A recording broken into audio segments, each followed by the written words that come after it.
नमस्ते बच्चों, स्वागत है आपके अपने ही यूट्यूब चैनल होम क्लासेस में। आज हम पढ़ेंगे सर्वनाम के बारे में। सर्वनाम क्या है? सर्वनाम को इंग्लिश में हम प्रोनाउन भी कहते हैं। सर्वनाम उस विकारी शब्द को कहते हैं जो पूर्वा पर संबंध में किसी भी संज्ञा के बदले आता है, जैसे मैं, तुम, वह, यह इत्यादि। सर्व यानी कि सब नामों संज्ञाओं के बदले जो शब्द आते हैं उन्हें सर्वनाम कहते हैं।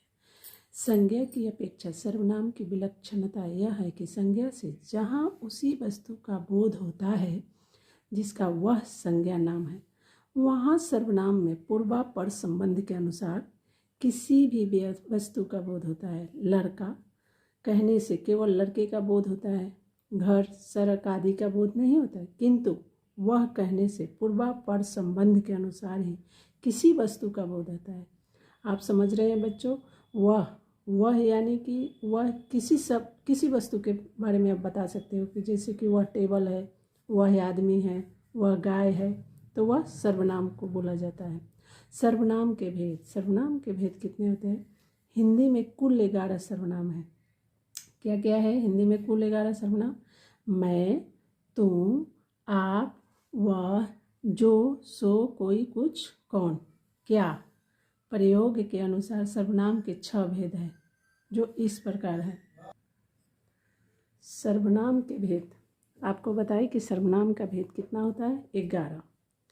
11 सर्वनाम का भेद होता है। जैसे मैं तो मैं क्या हो गया? सर्वनाम। तू क्या हो गया? सर्वनाम, क्योंकि वहाँ नाम नहीं आ रहा है, मैं और तू आ रहा है। आप क्या हो गया? सर्वनाम। आप, यहाँ भी नाम नहीं है।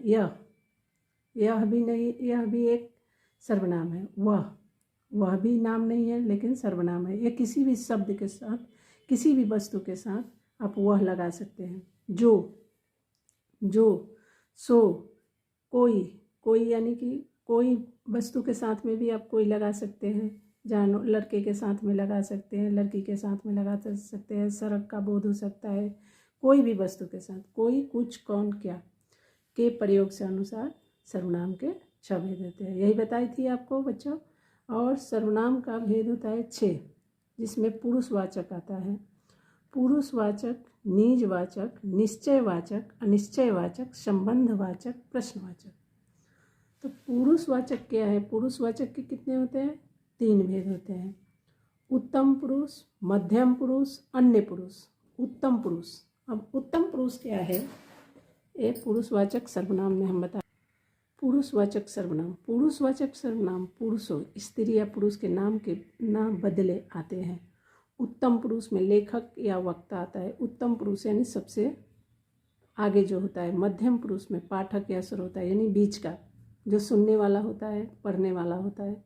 अन्य पुरुष में लेखक और श्रोता को छोड़कर अन्य लोग आते हैं, यानी कि जो सुनने वाला है या जो लिखने वाला है, पढ़ने वाला है, उसको छोड़ करके अन्य पुरुष में अन्य लोग आते हैं। इसके 3 भेद होते हैं। उत्तम पुरुष मैं, हम। देखिए इसका ये।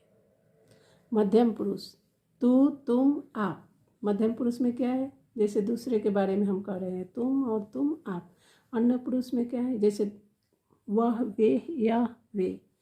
वह यानी दूर की बातें हो रही है, जैसे वो सामने नहीं है। वह, वे, यह, ए। तू और तुम, आप, ये बीच वाला हो गया मध्यम पुरुष। अन्य पुरुष ये अलग आ गया। ये श्रोता और पाठक के बारे में उत्तम पुरुष के बारे में मैं बताई। और अब निजवाचक सर्वनाम सुनिए। निजवाचक सर्वनाम का रूप आप है। निजवाचक यानी कि अपने आप को बोला जाता है।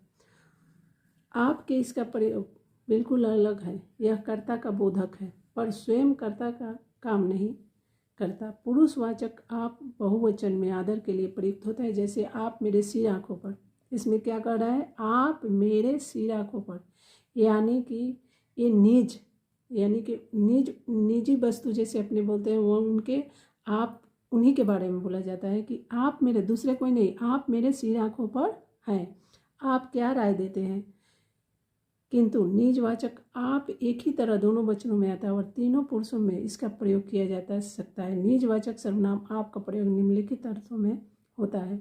निजवाचक आप का प्रयोग किसी संज्ञा या सर्वनाम के अवधारण निश्चय के लिए होता है। जैसे मैं आप वहीं से आया हूँ, जैसे मैं आप वहीं से आया हूँ, मैं आप वही कार्य कर रहा हूँ। अब हम निश्चयवाचक सर्वनाम के बारे में बताएंगे। जिस सर्वनाम से वक्ता के पास या दूर की किसी वस्तु के निश्चय का बोध होता है। वक्ता यानी बोलने वाला, उसे वक्ता, मैं आपको क्या बताई, जिस सर्वनाम से वक्ता के पास या दूर की किसी वस्तु के निश्चय का बोध होता है, वक्ता यानी बोलने वाला, उसे निश्चयवाचक सर्वनाम कहते हैं। जैसे यह वह उदाहरणार्थ पास की वस्तु के लिए ये कोई नया काम नहीं है। दूर की वस्तु के लिए रोटी मत खाओ क्योंकि वह जली है, वह आया। अब अनिश्चयवाचक सर्वनाम, जिस सर्वनाम से किसी निश्चित वस्तु का बोध न हो उसे अनिश्चयवाचक सर्वनाम कहते हैं। जैसे कोई, कुछ, उदाहरण अर्थ, मतलब कि उदाहरण के अनुसार कोई, कोई क्या है, अनिश्चय, वो जानता नहीं है कि कौन है लेकिन कोई है। वह जानता नहीं कि क्या है लेकिन वहाँ पे क्या है। ऐसा ना हो कि कोई आ जाए, अब उनको मालूम नहीं है कि कौन आने वाला है लेकिन यहाँ पे क्या लगाया है कि कोई आ जाए। अगर मालूम होता तो अनिश्चय होता, नहीं, निश्चित नहीं है कि कौन आएगा, तो कोई आ जाए। कुछ, उसने कुछ नहीं खाया, कुछ यानी कि कुछ भी नहीं खाया, उनको मालूम भी नहीं है कि क्या खाया क्या नहीं, लेकिन वो बोल रहे हैं कि कुछ भी नहीं खाया। संबंधवाचक सर्वनाम, संबंधवाचक सर्वनाम से क्या होता है, जिस सर्वनाम से वाक्य में किसी दूसरे सर्वनाम से संबंध स्थापित किया जाए उसे संबंधवाचक सर्वनाम कहते हैं। संबंध तो जानते होंगे बच्चों, जैसे एक दूसरे से संबंध बनाते हैं कि हाँ ये मेरे चाचा है, मेरे दादा है, मेरे पापा है, वैसा ही संबंधवाचक इसमें भी बोला जाता है सर्वनाम में। जैसे जो सो, उदाहरण अर्थ, मतलब उदाहरण के अनुसार, वह कौन है जो पड़ा रो रहा है, मतलब इसमें क्या है, वह कौन है जो पड़ा रो रहा है। रो रहा है वह कौन से संबंध रखता है, क्या चीज़ से संबंध रखता है, वह कौन से।